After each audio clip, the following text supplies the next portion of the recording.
નમસ્કાર વિદ્યાર્થી મિત્રો, યુટ્યુબ ચેનલના માધ્યમથી ઓનલાઈન શિક્ષણમાં આગળ વધતા આજે આપણે જોઈશું પરાજયની જીત, જેનો સાહિત્ય પ્રકાર છે ખંડકાવ્ય અને જેના કવિ છે પ્રહલાદ પારેખ.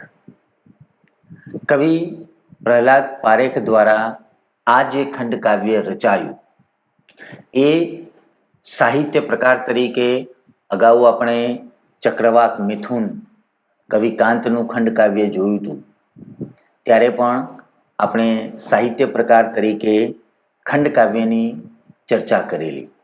ફરી એકવાર વિદ્યાર્થી મિત્રો, આપણે એવું જ ખંડકાવ્ય ભણવા જઈ રહ્યા છીએ, તો ફરી એકવાર આપણે એને તાજું કરી લઈએ.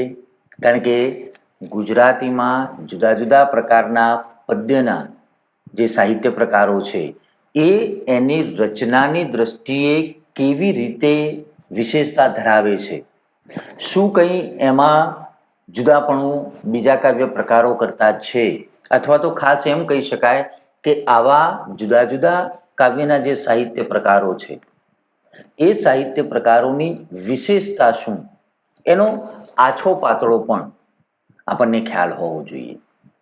તો અહીં ફરી એકવાર પ્રહલાદ પારેખ રચિત પરાજયની જીત એ જે ખંડકાવ્ય છે એ ખંડકાવ્ય સાહિત્ય પ્રકાર તરીકે ખંડકાવ્ય એટલે શું, અથવા ખંડકાવ્યનું મહત્વ શું, એની રચના કેવી રીતે થાય, એના અનુસંધાનમાં આપણે જોઈએ સાહિત્ય પ્રકાર તરીકે ખંડકાવ્ય.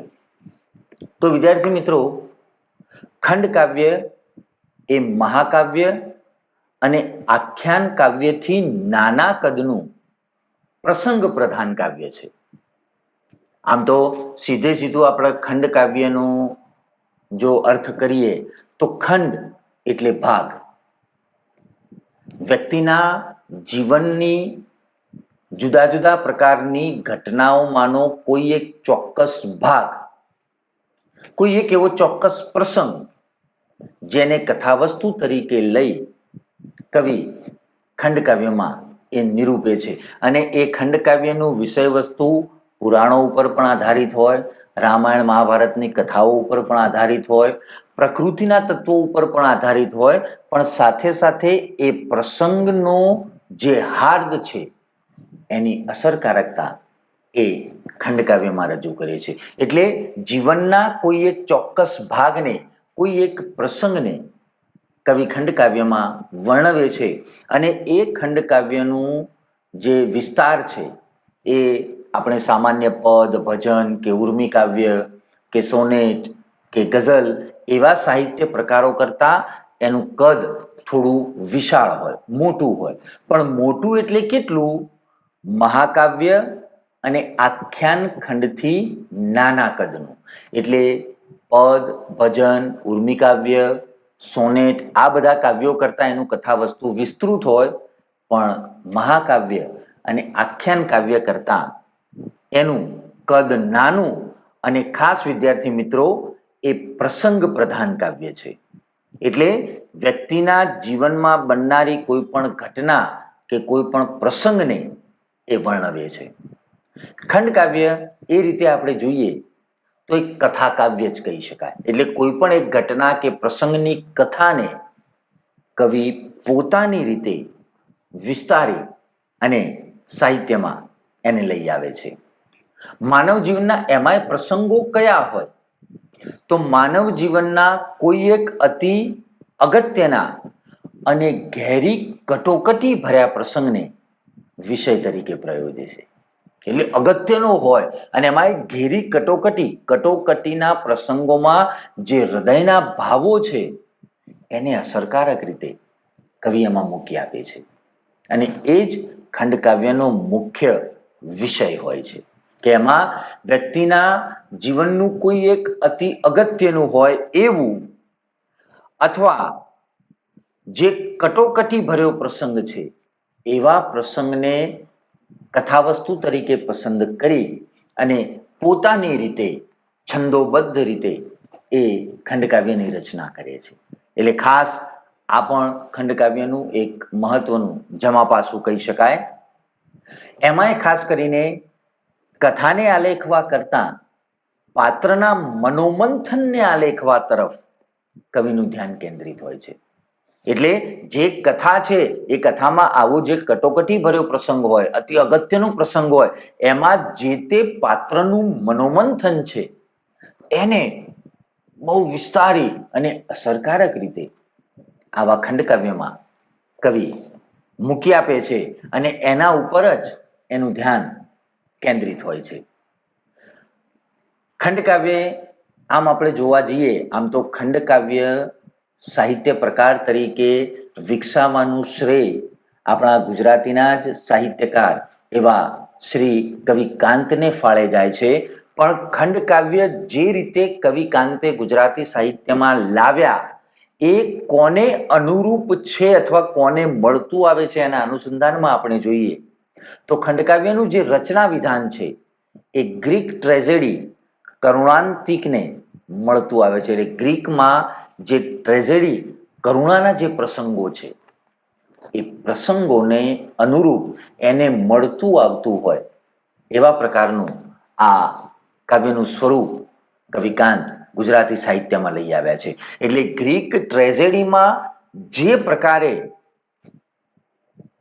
એની રચના થાય છે એ કેવા પ્રકારની હોય છે તો ખંડકાવ્યનું વિષય વસ્તુ ગ્રીક ટ્રેજેડી પ્રમાણે જોઈએ, કરુણાંતિક જે વર્ણન હોય છે એને આધારે જોઈએ તો એનું વિષય વસ્તુ તબક્કાવાર વિકસે છે.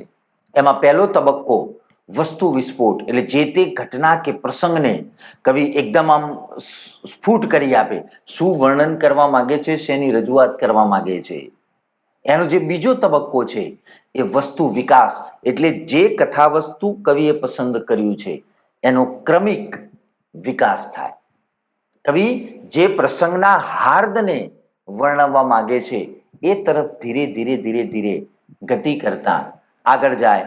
એનો જે ત્રીજો તબક્કો છે એ પરાકાષ્ઠા, અને જ્યારે એના મનના જે ભાવોને એકદમ આમ તીવ્રતાપૂર્વક એની પરાકાષ્ઠા સુધી એ લઈ જાય છે. ચોથા તબક્કામાં એ રિટાર્ડિંગ એક્શન, પરિણામગામિત્વ અને અંતે કેટાસ્ટ્રોફી એટલે કે અંત, એનો ભાવ સંઘર્ષ, એનું મનોમંથન એ અસરકારક રીતે મૂકી આપે છે. એટલે ગ્રીક ટ્રેજેડીના જેમ ખંડકાવ્યમાં વસ્તુ વિસ્ફોટ, વસ્તુ વિકાસ, પરાકાષ્ઠા, પરિણામગામિત્વ અને છેલ્લે અંત કે ભાવ સંઘર્ષ બતાવવામાં આવે છે, એ જ પ્રકારે ગ્રીક ટ્રેજેડીમાં પણ exposition, rising action, climax, retarding action અને છેલ્લે કેટાસ્ટ્રોફી, એનો જે અંત, એના ભાવનો જે સંઘર્ષ, જે પાત્રનું મનોમંથન એ બહુ જ અસરકારક રીતે રજૂઆત થાય છે. અને અહીં ગુજરાતી સાહિત્યમાં ખંડકાવ્ય પણ એ જ પ્રકારે અસરકારક રીતે વિષય વસ્તુની પસંદગીના આધારે એ ક્રમશઃ વધતું જાય છે. ગુજરાતી સાહિત્યમાં જે પ્રકારે ખંડકાવ્યો રચાયા છે એને આધારે ખંડકાવ્યનો આરંભ બે પ્રકારે થઈ શકે. એક, કોઈ એકાદ પાત્રની ઉક્તિથી, એટલે જે પાત્રના પ્રસંગો કવિ એમાં વર્ણવવા માંગે છે એની જ બોલાયેલી અથવા એના જ મુખે બોલાયેલી કોઈ ઉક્તિથી કાં તો ખંડકાવ્યની શરૂઆત થાય, અથવા પ્રસંગને અનુરૂપ પ્રકૃતિ વર્ણનથી. ખાસ કરીને ખંડકાવ્યમાં પ્રકૃતિનું પણ બહુ જ અસરકારક વર્ણન કવિઓ કરે છે. એટલે આ બે પ્રકારે ખંડકાવ્યનો આરંભ થાય, કાં તો પાત્રના મુખે બોલાયેલી ઉક્તિથી અથવા પ્રકૃતિ વર્ણનથી આવા ખંડકાવ્યોની રચના થાય છે. એમાંય ખાસ કરીને વેધક ભાવ નિરૂપણ સાથે એમાં હૃદય સંઘર્ષ અને જીવન રહસ્ય રજૂ થાય છે. એના હૃદયનો જે આંતરિક સંઘર્ષ છે એને કવિ વાચા આપવાનો પ્રયત્ન કરે છે, અને એના જીવનનું જે રહસ્ય છે એ એમાં ધીરે ધીરે ધીરે એ સંઘર્ષમાંથી બહાર લાવી અને છતું કરવાનો કવિ પ્રયત્ન કરે છે. છંદ રચના એ ખંડકાવ્યનું મહત્વનું પાસું છે. કારણ કે ખંડકાવ્ય છંદોબદ્ધ રીતે રચાય, જુદા જુદા પ્રકારના છંદોનો કવિ ઉપયોગ કરી અને આ ખંડકાવ્યની રચના કવિ કરતા હોય છે.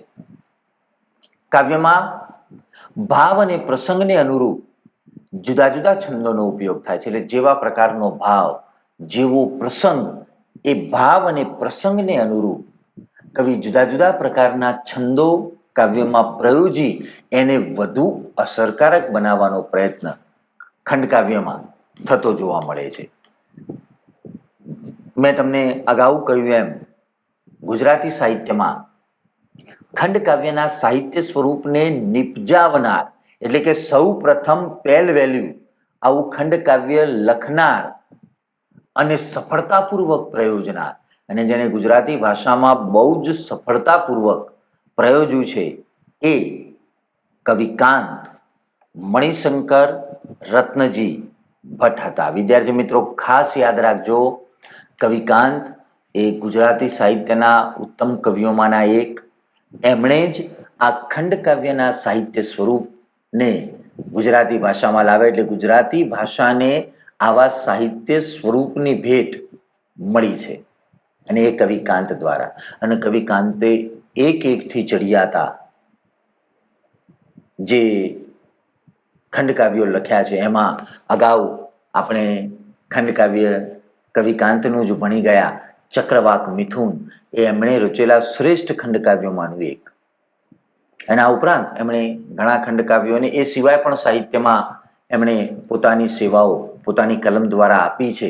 પણ ખાસ સાહિત્ય પ્રકાર તરીકે એક આવો નવો જ પ્રકાર વિકસાવવો અને વિકસાવ્યા પછી અસરકારક રીતે એને સાહિત્યમાં પ્રયોજવો એ બહુ મોટી વાત છે. અને એ ગુજરાતી સાહિત્યમાં કવિ કાંતે કર્યું છે. જેમ ગદ્યના સાહિત્ય પ્રકારમાં ઘણા બધા ક્ષેત્રોમાં નર્મદે નવી એક શરૂઆત કરી, આત્મકથા લખવાની શરૂઆત પહેલવેલી નર્મદે કરી.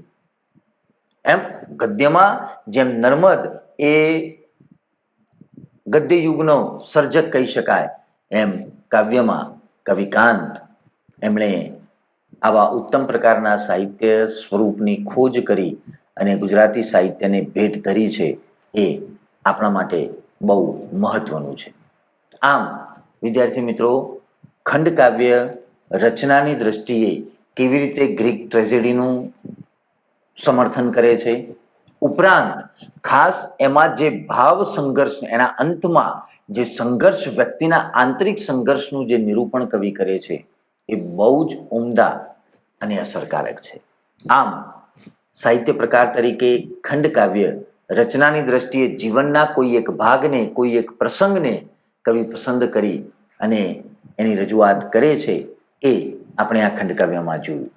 અહીં આપણે જે ખંડકાવ્ય ભણવાના છીએ એના રચયિતા પ્રહલાદ પારેખ. આપણે જેમ સાહિત્ય પ્રકાર તરીકે ખંડકાવ્ય વિશે જોયું, એમ ગુજરાતી સાહિત્યમાં પણ આપણને મળેલા આવા એક સારા કવિ પ્રહલાદ પારેખ, એમના વિશેનો પણ પરિચય આપણે કેળવીશું. તો સાહિત્યકાર તરીકે પ્રહલાદ પારેખનો પરિચય જોઈએ તો એમનો જન્મ 12-10-1912 અને એમનું અવસાન 2-1-1962. આ એમનો જીવનકાળ છે. કવિ પ્રહલાદ પારેખનો જન્મ ભાવનગરમાં થયો હતો. એ ભાવનગરમાં જન્મ્યા હતા. તેઓના ઘડતરમાં ભાવનગરની દક્ષિણામૂર્તિ સંસ્થાનો મુખ્ય ફાળો રહ્યો છે. આ દક્ષિણામૂર્તિ એવી સંસ્થા છે કે જેમાં આવા ગુજરાતી સાહિત્યના મૂર્ધન્ય સાહિત્યકારોએ પોતાની ત્યાં સેવાઓ આપી છે અને એમની જ નિગરાનીમાં તૈયાર થનાર આવા બીજા ઉત્તમ પ્રકારના સર્જકો ગુજરાતી સાહિત્યને મળ્યા છે. એટલે ભાવનગરની આ જે દક્ષિણામૂર્તિ સંસ્થા એ ખરેખર આવા સાહિત્યકારો માટે એક પાયો, પથદર્શક કહી શકાય. અને કવિ પ્રહલાદ પારેખના જીવનમાં પણ, એમના ઘડતરમાં પણ આ દક્ષિણામૂર્તિ સંસ્થાનો મુખ્ય ફાળો રહ્યો છે. એવું કહેવાય છે કે ગુજરાતી સાહિત્યમાં 1940 પછી તેમના કાવ્ય સંગ્રહથી, એટલે એમણે જે કાવ્ય સંગ્રહ 1940માં પ્રગટ કર્યો, એ કાવ્ય સંગ્રહ પછી સૌંદર્યાભિમુખ કાવ્ય ધારાની શરૂઆત થઈ. એટલે કાવ્યમાં સૌંદર્ય પ્રત્યે લોકો જાગૃત બને એવા ભાવ સાથે કવિ પ્રહલાદ પારેખે પોતાના કાવ્યો લખ્યા. અને એમને આમ જોવા જઈએ તો એક જ કાવ્ય સંગ્રહ બારી બહાર, પણ એમણે જુદા જુદા પ્રકારના ઘણા કાવ્યો લખ્યા છે અને આ બધા કાવ્યોનું સંકલન બારી બહાર એકમાત્ર સંગ્રહ તરીકે એ પ્રકાશિત થયું છે. પણ એમણે ટૂંકમાં 1940માં સૌ પહેલા પોતાનો જે કાવ્ય સંગ્રહ રચ્યો એ પછી ગુજરાતી સાહિત્યમાં સૌંદર્યાભિમુખ કાવ્યધારાની શરૂઆત થઈ, એ બહુ મહત્વની વાત છે. એમના કાવ્ય સંગ્રહોમાં બારી બહાર અને સરવાણી આ બે એમના કાવ્ય સંગ્રહો, પણ આ બંને કાવ્ય સંગ્રહો ભેગા કરી એક કાવ્ય સંગ્રહ બારી બહાર નામે પ્રસિદ્ધ છે. એટલે એમને લખ્યા બે કાવ્ય સંગ્રહો, પણ પાછળથી જે કાવ્ય સંગ્રહ લખ્યો એને પણ બારી બહાર કાવ્ય સંગ્રહમાં સમાવી લેવામાં આવ્યો. આમ બંને કાવ્યો એક જ બારી બહાર કાવ્ય સંગ્રહમાં, અને એમાં જુદા જુદા પ્રકારના કાવ્યો એમણે જે રચેલા છે એ સંગ્રહિત થયેલા છે. આ ઉપરાંત એમણે ગુલાબ અને શિવલી નામે ગદ્ય કથામાં ભાઈ બહેનના શૈશવ જીવનનું મનોવૈજ્ઞાનિક નિરૂપણ કર્યું છે. એટલે એમણે ગુલાબ અને શિવલી નામે ગદ્ય કથા પણ લખી છે. આ ઉપરાંત રૂપેરી સરોવરને કિનારે અને અજાણીનું અંતર, આ એમના અનુવાદ ગ્રંથો છે. એટલે એમણે અનુવાદ પણ કર્યા છે. પશ્ચિમી સાહિત્યકારોના પુસ્તકોમાંથી પ્રેરિત થઈ અને એમણે ગુજરાતી સાહિત્યમાં એના અનુવાદ આપ્યા છે. રૂપેરી સરોવરને કિનારે અને અજાણીનું અંતર એ એમના અનુવાદ ગ્રંથો છે. ઉપરાંત તેમણે રાજકુમારની શોધમાં અને કરુણાનો સ્વયંવર એ નામે એમણે દીર્ઘ બાળ વાર્તાઓ પણ આપી છે. એટલે રાજકુમારની શોધમાં અને કરુણાનો સ્વયંવર એના અનુસંધાનમાં એમણે દીર્ઘ, લાંબી, મોટી બાળ વાર્તાઓ પણ ગુજરાતી સાહિત્યને ભેટ ધરી છે. એમણે જે પ્રકારે ગુજરાતી સાહિત્યમાં કંઈક નવલું સર્જન કરવાનો જે પ્રયત્ન કર્યો છે અને જે રીતે એમણે સાહિત્યમાં પોતાના કાવ્યો આપ્યા છે, એ જોઈ શ્રી ઉમાશંકર જોશીએ એમની કવિતાને આંખ, કાન અને નાકની કવિતા કહી છે. એટલે જે જોઈ પણ શકાય, સાંભળી પણ શકાય અને સૂંઘી પણ શકાય. એટલે તમે એમની કવિતાઓ વાંચતા આ મંત્રમુગ્ધ થઈ જાઓ એવો ભાવ પેદા થાય, એવું શ્રી ઉમાશંકર જોશીએ પ્રહલાદ પારેખના કાવ્યોના સંદર્ભમાં રજૂઆત કરી છે, જે ખરેખર બહુ મોટી વાત કહેવાય. કારણ કે ઉમાશંકર જોશી જેવા મૂર્ધન્ય સાહિત્યકાર જ્યારે પ્રહલાદ પારેખની કવિતાઓને આ રીતે બિરદાવતા હોય તો એ ગૌરવની વાત કહી શકાય. આમ વિદ્યાર્થી મિત્રો, સાહિત્યકાર તરીકે શ્રી પ્રહલાદ પારેખનો આટલો પરિચય. આમ પરાજયની જીત એના સાહિત્ય પ્રકાર તરીકે ખંડકાવ્ય અને સાહિત્યકાર તરીકે પ્રહલાદ પારેખનો પરિચય આપણે આટલી રાખીએ છીએ આ વિડીયો પૂરતો. હવે પછીના વિડીયોમાં આપણે પરાજયની જીત કાવ્યની શબ્દશઃ શબ્દોના અર્થ સાથે આપણે ચર્ચા કરીશું. અસ્તુ.